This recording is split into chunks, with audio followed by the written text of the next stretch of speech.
Hey guys, Alex Fedotoff here. Today we have an amazing guest, Michael Martocci, and Michael has founded SwagUp, an end-to-end swag creation distribution platform, and he has built SwagUp into $70 million run rate business in less than 5 years without raising capital. Man, that's very impressive. It's very, very impressive. Get gray hairs. Thank you. No worries. Fellow Miami natives.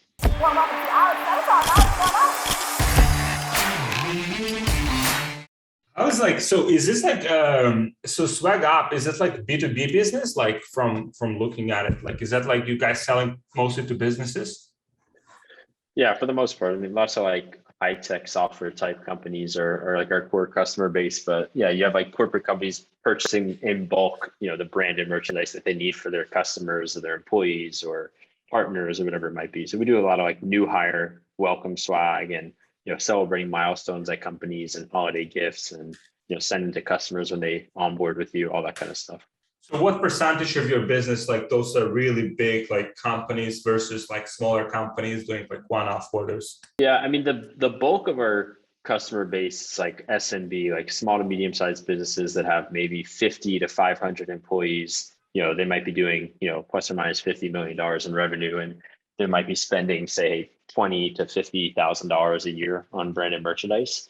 That's the bulk of it. But there is a 20% tile of our customer base that are those really big Amazons and Walmarts and Facebooks that are placing 6-figure orders that come back and place multiple orders on a monthly basis or an annual basis. So, but the bulk of our business is from that like long tail of SMB type. That's interesting. How did you start this business? Yeah, it was kind of a not wild, but just like a twist and turn road. Like I was 4 years old when I first started businesses in general. I got this picture outside my house where I'm selling things to my neighbors, and I've got like no shirt on. I got like a cell phone in my hand, and just like a little baller like kid like selling stuff to my neighbors. And then that was always like from there it just evolved into like trading baseball cards and shoveling snow and working jobs in high school, just always like interested in making money. And then in college, I went to college for finance and got really into all that. And one of my buddies from high school approached me. He's like, I want to build an app to find kids on college campuses that want to, partake in the same activity as me. So like, for example, like you'd throw in the app, like, hey, we're playing basketball at the rec center at 6 o'clock. Who wants to join? And, people would be able to join the group chat and find out where it's located and all that kind of stuff. And while we were doing that, we were trying to get, traction on my college campus. So we were getting custom flags to put up in like the dorm rooms and parties and stuff to kind of promote the app. And I couldn't find a supplier in the US that could make them for like less than $120. And so I got introduced to Alibaba, and I was able to find a supplier over there that could make flags for like $8. And I was like, wow, we get this app off the ground, we might as well start a little side business selling custom banners and flags at the same time for like half the price of the US. So, that's how I learned a little bit about like the custom printing world and that supply chain. And, we started doing some t-shirts for fraternities as well.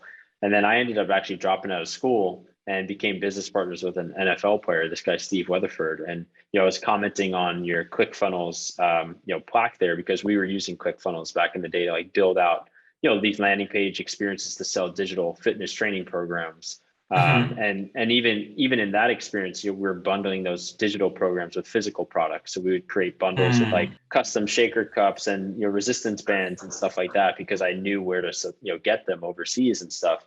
So in the back of my head, I knew kind of how this industry worked. I ended up stopped working with him and joined a VC firm. And while there, being around all these startups all the time, you see how much they go crazy for branded merchandise and how important kind of building a community and brand around your company, and trying to build culture with your employees and all this stuff, and how swag plays a role in it. And there just wasn't like the go-to company that every one of these companies was getting it from. And I was like, let's build a brand that resonates with startups. Let's make the process really simple and curated, and let's give them no reason not to want to work with us. Like, take over the processes of storing the inventory, building technology to help them distribute it, all that kind of stuff, just really productize it from end to end. And, obviously there's more to the story, but from that point, it kind of started to take off pretty quickly. And so you coming from like a VC background, like, I mean, you worked in that space, but then you come again, like the business was like self-funded from day one? Yeah. I didn't even have much money saved. I might have had like 25, 30K in cash, like when I started the business. But there's favorable cash flow dynamics to running this kind of business. Like you don't need to really spend much money to get it off the ground. I built out a simple website on Wix and used like Typeform and Zapier and all these like free or pretty cheap tools just to get a basic website going that would, capture leads and stuff. And the nature of the industry is it's all print, it's all custom printing. So you don't really have inventory, and you're leveraging suppliers that hold the inventory. So you get an order from a customer, they pay you, and then you go get the items produced from our suppliers. And so you're holding onto the customer cash for a little bit. So you don't really need to float a lot of capital to keep, the business going. So, we were able to, do that for like the first 18 months, 24 months, just keep building it really scrappy, working 80 hours, 100 hours a week. I was like the sole salesperson for a long time. And we did that up until like, $5 million worth of sales, like just a few people on the team, me and a couple buddies that I brought in and some others. And then we started to like, we were pretty profitable at that point because we didn't have much expenses. So started to invest that in like building out technology for the future. And now it's a whole different type of company. I mean, we have 200 people, we have 40 software engineers. Like it's, we've seen the opportunity to like really scale it and kind of transform how this industry works. So it's much more of like a venture scale type of business now that you could invest in it and see like a pretty, incredible return because, we can build $1 billion revenue type business. So now, our mentality's kind of changed a little bit, but we still have, worked to not raise money. We own 100% of the business still, and we've grown it pretty aggressively. But there's also a lot of opportunities that we missed by not having excess capital to invest in different growth areas. Wow, this is very impressive. So can you explain, because this industry is like, I mean, I bought some stuff, kind of like Swag, and you go to ClickFunnels event, for example, they always give you like the hand sanitizer, right? They give you like the pen, like whatever, right? Like it's kind of like part of the many events, and like in hotels they also have the pens and stuff like that, and notepads. Can you explain the old model this industry was functioned by, and how you basically disrupt your model, kind of like how it works and how it functions? Yeah, I mean, before SwagUp, first off, it's a really fragmented market. So there's 30,000 what they call like swag distributors or promotional products distributors. So all kind of doing basically the same thing. 97% do under 2.5 million top line. So it's like a lot of just like people picking up the scraps in different markets, and they're very human capital intensive. There are lots of manual processes, account managers, salespeople managing, via email, or even going to shake people's hands at their office and show them a physical catalog and say, hey, which shirt do you want from this book or something like that, So you had that on one side, the agency style, very hard for them to scale. They don't really have technology or logistics capabilities. It's really just like, hey, you want to buy these items from us. And they might help, they might understand your business a little bit and be consultative.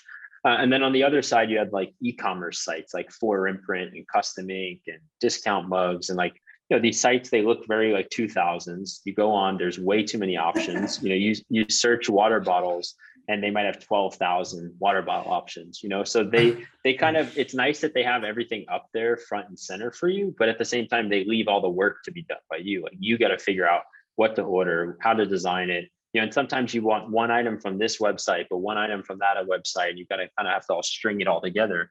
And then let's say you were doing one of these kits, like a new hire pack, like let's say you hired 50 people a year and you want to get a welcome box to them.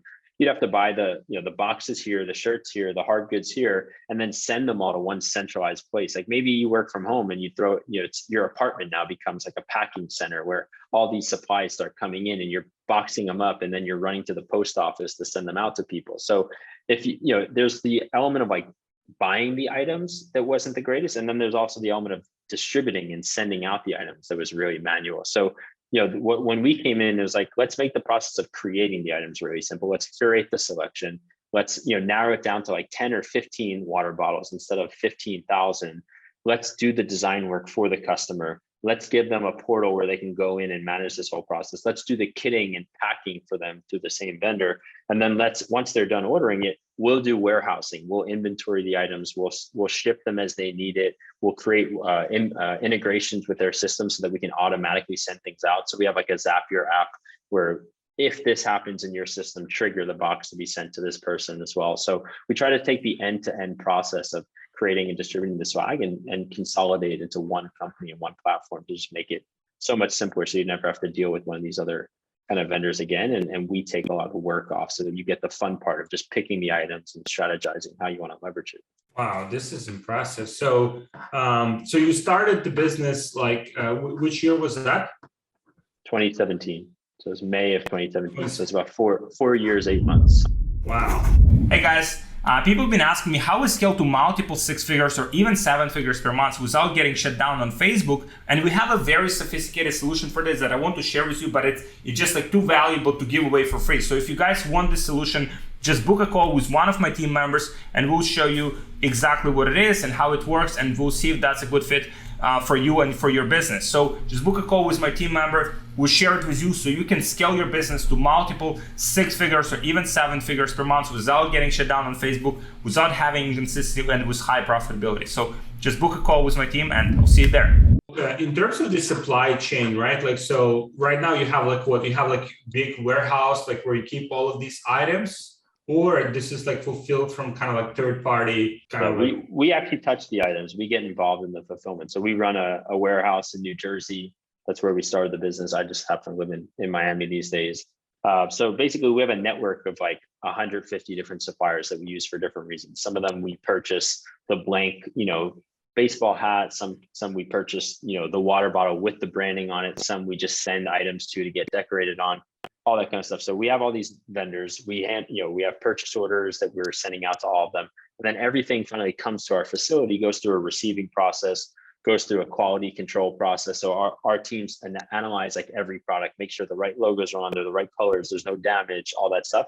And then it goes into like an assembly line process where, some of that just goes straight onto our shelves to be stored as bulk inventory. And some goes to like an assembly line to kit it up into packages and boxes. And then from there, if there's already shipments kind of assigned to those SKUs in our system, they'll automatically just go out to get shipped by, FedEx, DHL, USPS, all that stuff. But then if not, they just go onto our shelves. And then on an ongoing basis, 2 packages get sent out today, 5 packages tomorrow, 10 the next day. So, it's just, we kind of consolidate the vendors and just become an abstraction layer on top. But, moving forward, we'll do more vertical integration where we own pieces of the actual production process as well, beyond just our warehouse. So we want to have more control over the processes to make it smoother, make it cheaper, faster, for our customers. So you mean like having like your own like factories in China, like something like that? No, more so the decoration component. So it doesn't really make sense to have a factory in China to produce the items. There's plenty of great factories over there. What it does make sense is like to inventory those items when they get to the US and then do the printing yourself, because there's suppliers in this industry that let's say this water bottle here that I have, let's say it costs $9 to buy this from our supplier with the logo on it. Well, they're buying this blank item from a factory in China for like $2, $3. And then we're paying them a premium to pay for the merchandise upfront, store it, and then hold it blank and print it as we need it. So we're losing all that margin. But the supplier's taking the risk of like buying inventory up front and hoping they sell it, and then they have to run a whole production, a decorating facility. But if we have those capabilities to put logos onto items, then we'll just start purchasing our own inventory overseas directly. So there's a lot of intermediaries and middlemen in this industry. Wow. So your goal is to basically consolidate it, kind of like put it all like under one roof? Yeah, exactly. So we just want, mostly for control, to have a better customer experience. But also, the margin profile changes a lot. If we have a gross margin today of 40%, with vertical integration, we can be at 60%, 65%, Wow. How the customer acquisition works in this business? Is that like Google AdWords, or kind of like trade shows, or you actually have Salesforce on the phones, like kind of like cold calling businesses? Well, yeah, I mean, in the past, customer acquisition has been the hardest thing for companies in this industry because it's so crowded. You have 30,000 companies all kind of doing the same thing. And if you go to Wow. if you go to the e-commerce experiences of most of these sites, they're terrible. A lot of them use like no, honestly, they're awful. A lot of them use like these white labeled e-commerce storefronts from like these old industry kind of organizations that create like these crappy white label sites. And you can't do anything really on them. You have to reach out to them to like, move forward. It's not really true e-commerce or anything. And a lot of it is like, usually in the past, it's like I was saying, you find somebody, you make a relationship with them, you show them like physical catalogs, you go to their office, you show them like samples. It was like a consultative physical sales process. And more recently, there's been a few interesting kind of e-commerce platforms, but we never really have met any of our customers before. It's purely online. And most, in the initial days, it was Google AdWords that we found like our initial customers when we didn't have, nobody knew who we were. We were just starting the business. We ran Facebook ads and we ran Google ads.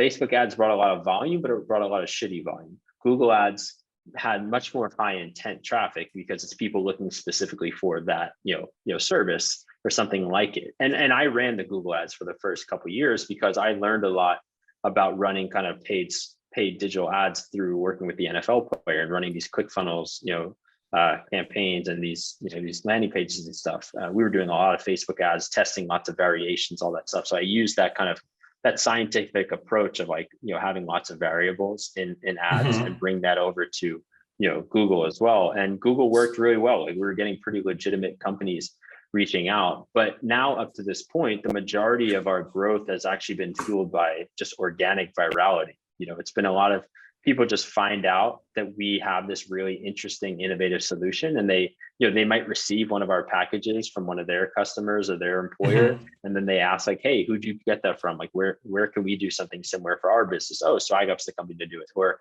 our logos are on the bottom of the boxes and stuff. So there's 70% of our traffic is organic or direct, and the majority of that 70% is people going straight into the browser and typing swagup.com. So you'll see a lot of people mention us on like Twitter and LinkedIn when they're sharing the swag that they got from us. So we've built a good kind of brand around like what we do so that people want to tell other people. And last year in 2021, our performance marketing spend as a percentage of sales was like 1.2%.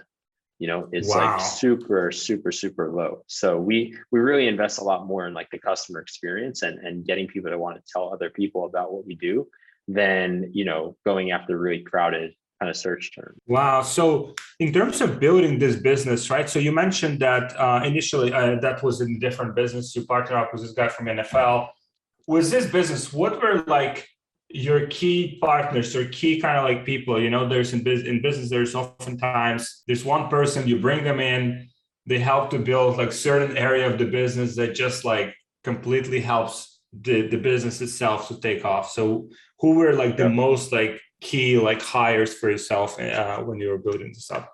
I think there's a few people that come to mind. One is this guy, Wade. Wade's now our CRO at the company. So Chief Revenue Officer. He runs a team of like 50 people, like sales and customer support and customer success and all these different groups. And he was a mentor of mine. I actually found him on a networking app. There was this app back, it's still around. It's called Shaper, SHAPR. Yeah, and it was like a Tinder for like business networking. You swipe left, swipe right. Really? Yeah. So you would see like, what am I looking for? I'm looking for a co-founder. I'm looking for investors. I'm looking for this or that. Where are you based? Like, so I somehow I found this app and I happened to be on it one day and we got connected. And he was actually in Miami. He was based in Miami. So I actually, we met up one day long after, but, he was just a mentor of mine because he was running his own startup. He had been VP of sales at a couple other companies as well in like the tech world. And I would just call him every week and kind of just catch up and see like what's going on. Like, here's some issues I'm having with employees, whatever. And given he's already experienced it over and over again, I was able to kind of like leverage his wisdom and knowledge. And when I started the business at 22 years old. When you're 22, you don't really have friends to kind of bounce these things off of. You need to find older, more seasoned people because your friends don't really have any idea what you do. So he was super instrumental. And like I said, now he's become our CRO. And then there's this Russian guy, Artem, who's now our CFO, one of my partners. I've known him a little bit before SwagUp and then brought him in. But I knew I just wanted to focus on like growth and the interesting creative parts of the business. And and I know he really cares about like downside protection, making sure the business is, the cash flow is right. Do we have contracts? Do we have insurance? Like all this stuff that is just not fun. He kind of came in and was able to handle. And what was good too is I kind of inherited his credibility.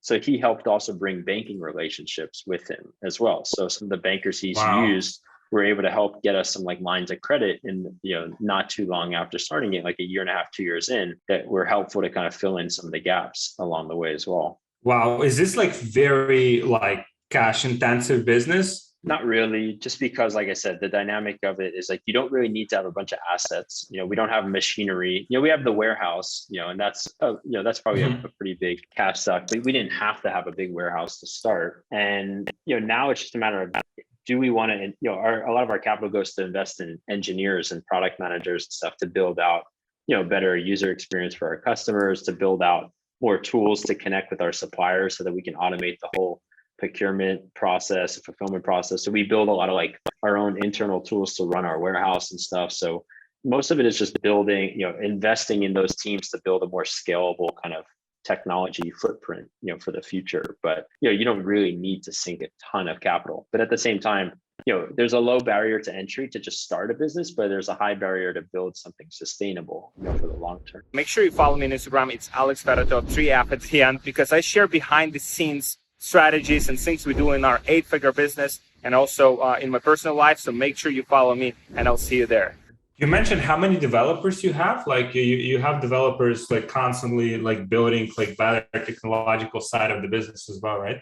Yeah, there's over 40 engineers on the team because we build things for our customers on our website and our dashboard experience, but then we also build a lot of internal tools, our CRMs and also like our warehouse management and inventory management, all these kind of things. So there's a lot of like proprietary technology that we're building to operate the business at scale. So in terms of building because I mean, what you've done is like literally like 0.0000 like 1% of the businesses ever get to this level, right? Like not even like, like in such short period of time. So what do you think was your secret? I mean, if there was like a secret, right? Like, yeah, I think first off, it's like doing something very different and distinct that provides customers value, before that, I had a little custom printing website. It was called Cheap Custom Printing. And we were just selling these like flags and stuff, like I was saying. But that wasn't like a home run success or anything. We did like 40, 50, 60K on an annual basis. So it's like you have to embed within what you're doing this like remarkability, like it's, for example, you can have like just some product off of Alibaba and resell it with some ads, but you never really build like a real scalable business off that. You might make some cash in the short term, but unless it's like really distinct and different, other people will just compete with you and eat that margin and take it away. But what we do was and continues to be very different than what the traditional kind of swag companies were doing. And we just kind of keep investing and doing things that provide customers with value that the existing suppliers like really aren't doing. And I think, we also invest very aggressively in growth, it'd be very easy for us to just kind of chill and cash flow like $2, $3, $4, $5, $6 million a year and just be like, hey, my life is great and like this is really awesome. But I barely take any money out of the business. We put so much of it back and reinvest in building out more scalable technology, investing in acquiring more customers, hiring more people, building technology for the future. So if you have something good, I think a lot of people get a little complacent sometimes and kind of just, they'd rather the short-term cash for themselves versus the long-term build a business that's like really valuable over the long term. So we've just always like really heavily invested back into the business, which I think has always been really helpful for maintaining like high growth. Have you had good like role models when you were growing up in terms of like successful entrepreneurs that building like massive businesses? A little bit. I mean, my dad's an entrepreneur. I mean, I wouldn't say he built like a massive business, but business that does maybe all in all like $1 million a year or something, like in the sports and travel and hospitality. So he was doing like trips around NFL games. So like when NFL teams play in London, he would create like a road trip package to go see that game in London with like flights and hotels and parties and game tickets and stuff like that. So I learned a bit about just like risk taking and kind of taking your career into your own hands, kind of just watching that a bit growing up. But then also my mom's boyfriend when I was growing up was like a really successful financial advisor. And Mhm.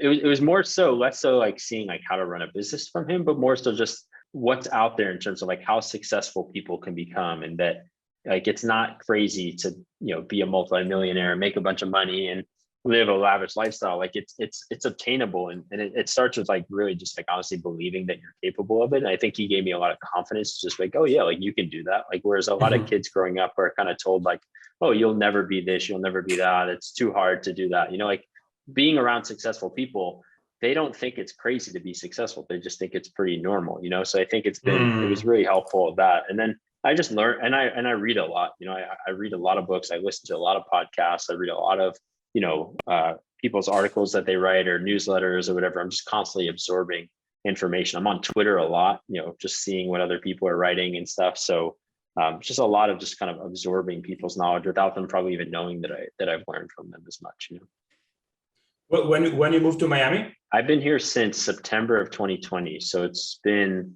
over a year and a half at this point. I was coming back and forth like for the last 3 years, 4 years. My girlfriend is from down here as well. And we're actually partners in the business together, which is fun. Mhm. But yeah, it's been over a year and a half, and it's gotten better and better since I've gotten here, especially from a entrepreneurial standpoint. A lot of interesting people have started to move down here, Yeah. investors and startup founders and stuff. So I've really loved it, and it's great to not have to feel the northeast winter of New Jersey and New York. I think it was like 15 degrees there the other day. Cool. How do you find like hiring like people like on the hiring side here in Miami in I terms think of it's still talent? pretty challenging. I think it's still challenging. I mean, we've got out of the 200 or so people we have, only about 17 or 18 are from South Florida. So Mhm. anywhere from Miami to Palm Beach, we have some people spread out. And some key people though, like Wade, our CRO, Helen, my partner, me, Brooke is a director of partnerships. So we have some good people here, but they're more on like the sales and marketing side than they are like the technical side. Like Mhm. we haven't hired a ton of like engineers and product managers and stuff like that down here, but there's definitely smart people and there's good talent. But I also think there's just not as many people here in general than like a San Francisco Bay Area or a New York City kind of area. And now with more interesting companies coming here, there's probably more competition too for the best talent that's down here. But I think they're doing a better job now of keeping great talent, because in the past, what would happen in Miami is like really bright people, they'd go to like some school out of state, they want to go to Stanford or Harvard or some Yeah. other great school, and then they never come back. They find a Mhm. job up in those areas and then they never really come back to Miami. But now you're seeing people willing to like actually stick it out here and stay here. So, but it's not the easiest place to hire, to be honest. But we did do the city. There's this group in the city that kind of helps businesses, and they did a career fair recently in downtown Miami, and there was like thousands of people. Like it was actually pretty successful, and I think we hired somebody from it. So we're trying to keep hiring people. How about for you? Have you hired people down here? Yeah. But I mean, yeah, it's mostly like sales and marketing here, and yeah, most like remote. Like we hire remote. So Yeah. we have about like 7 people here in the office, and then the rest is remote. So in terms of the metrics that you observe, like on a daily, because I mean that's a big enterprise, right? Big Yep. volume, a lot of like moving parts, a lot of different suppliers. So are there any like let's say 4 or 5 metrics that you're observing on a day-to-day basis with your business? They kind of like Yeah. that are critical in this business model. Yeah, I mean, you got to look at like pipeline generation. Like, what is your lead generation? What's we look at goal value a lot, which is kind of like the aggregation of all the different conversion activities happening on our site. So we look at that to kind of forecast what's the future kind of new revenue going to look like based on all the activity kind of happening on a daily basis. So, top of funnel activity. Then we look at, what percentage of our existing customer base is coming back and reordering on a monthly basis. So we want to see a lot of reoccurring kind of nature. Our clients come in, if we work with Facebook, we don't just want them to order once and then order again 12 months later. We want them ordering as much as possible on a monthly basis. We want them introducing us to new teams and new contacts at that account. So we want to be expanding those accounts, and we want them, the frequency of their orders bumping up. We look at things like NPS, like is the customer experience high quality, high quality enough where they'll tell people about it, because that's, a preemptive signal of, are they going to keep coming back and reordering? So the whole idea around like reorder rates is just super important, because 70% of our revenue comes from our existing customer base. So we want to be driving as much new activity through them. So we also want to look at things like inventory utilization, like how often are our existing customers going through the inventory that they have in our facility. We want to drive them to use that inventory more often, more frequently, for more reasons, so that they're reordering faster. And then other things are more like operational metrics, like what are the turnaround times for orders from start to finish? The averages, are they going up? Are they going down? Or do we have too many orders stuck in stages for too long where people aren't getting updates? So just the efficiency of kind of the end-to-end operations process post-sale, making sure that that's as quick and smooth as possible, so that people get their items quickly, because that's, speed is a hugely important factor in having a good customer experience. Cool. In terms of like, are you planning to raise capital to like grow this business faster? Is there like a kind of like a time? Is there like with certain like businesses, there's like, you got to scale fast, right? In order to get the market share, in order to get the customers. Would you plan to kind of like expand faster, like raising capital, like getting like big warehouses and stuff like that? Yeah, I think first off, this industry's been around for a while, so it's not like one of those like new categories where you just have to move so fast. It's such a huge thing. The market's moving so fast, and a lot of competitors are coming. Like there already were 30,000 competitors, and they all kind of just sat there and did pretty much nothing for the last 20 years. So there's not like this huge impetus to like, oh, we got to move or else they're going to like outcompete us. Like, there's a lot of complacency in the industry. That said, I think since our success, you've started to see some more interesting kind of tech-enabled solutions popping up in the market. So we definitely want to move faster. And we also have a much bigger vision than just, what we are today. And there's a lot more that we want to build. So we're, my mentality on raising capital has kind of changed, and I'm much more open to it at this point. And I imagine you'll see us raise some money in the next 6 to 12 months at some point, to really take advantage of being, the market leader, and really leaning into it and continuing to scale out our engineering team and build the technology we want to build for the future much quicker. And also just lean into like the whole customer acquisition. Like I said, like we're still very under optimized from a spend standpoint. There's so much more opportunity out there for us. So we have to build kind of the operational capacity to handle that amount of volume. So we got to make some investments there, so that we can then lean in and acquire more customers, because they're out there. There's plenty of demand out there. Is there like a big like leader in your category, like that's kind of like dominating the space, or it's just like a lot of small players? A lot of small players. The biggest players in the space own less than like 3% of the market. I think Wow. probably Custom Ink might be one of the biggest ones right now, maybe 700, 800 million. You have a couple like roll-up vehicle companies. One of them is called Halo, and basically all they do is buy up these smaller distributors and kind of roll them up into a bigger company. They might do like 800 million. So there's a couple, there's like 4 or 5 companies that do over 500 million, but under $1 billion. But that's still, each of them are 2 to 3% of the market. So it's still very, very fragmented. And I think that a company like us can come in and easily take like a 10% share by really like making this process a lot more streamlined and efficient for customers, and owning more of the supply chain. Cool. At what point have you brought the chief financial officer? At what point do you think it makes sense for businesses to bring? I think whether it's a CFO or just somebody finance like senior, I think the sooner you can bring that in, the better. Because one, again, like as a founder, you don't want to have to be doing, thinking about that kind of stuff all day long. Like, if you can have somebody focus on that, then you can kind of free your mind up to think about growing the business. And it's super valuable to like have that mind share and mind space. But also you just need somebody credible that can help you with like banking relationships and managing cash flow. And if you're going to take on debt, and so, and also, does the business even work? Can you actually financially, do you have income statements? Can you financially model like what the future of the business is going to look like? Do you have, unit economics that even make sense. Like some businesses, this is much more clear. It's like obvious that there's all this margin. Like if you're selling a service that doesn't cost you anything, obviously that makes sense. But if you're selling, like our process is so involved, we have warehouses, we have third-party suppliers, we have all this stuff. You need to make sure the economics actually make sense at scale. So I think the sooner, as soon as you can, within the first like 6 months, getting somebody that really understands finance. I was lucky that I went to school for finance and really understood like financial modeling. So I could get enough of that going on my own, for the first 18 months. But then, I brought in Artem 18 months in, and it was super impactful. So I think it's overlooked and people wait too long. Cool. Thank you, Michael, for joining me. Amazing conversation. Looking forward to see you guys at like 1 billion mark. Should be doable. You said like coming soon. Very, very impressive, what you've done in this space. Thanks, man. Appreciate it. Cool. How can people connect with you? The best is on Twitter. I'm always on Twitter all the time.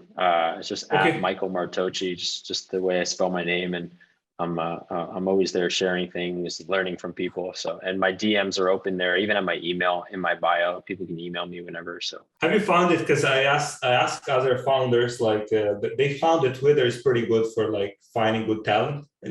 People like. I mean, we've definitely hired people off of Twitter. I mean, one of our sales guys that's downstairs right now found us from Twitter. So it's definitely a great, a lot of customers have found us through Twitter as well. You get a lot of like amplification in your reach on Twitter. If you write good content and people like it and retweet it, it's not uncommon to have 100,000, 500,000 people, impressions on a thread like that. So it's a pretty viral network. Wow. All organic, like full organic. Yeah, just writing your own content, Wow. If you have a good group of followers that themselves also have a big network, when people like a post on Twitter, it then shows up in their feed that they liked it, and then more people find it. So if you build a high quality network of followers, you amplify the content a lot more because they also typically have more followers as well. Wow, this is a great tip. Thank you for joining me, Michael. Thank you everyone for listening, and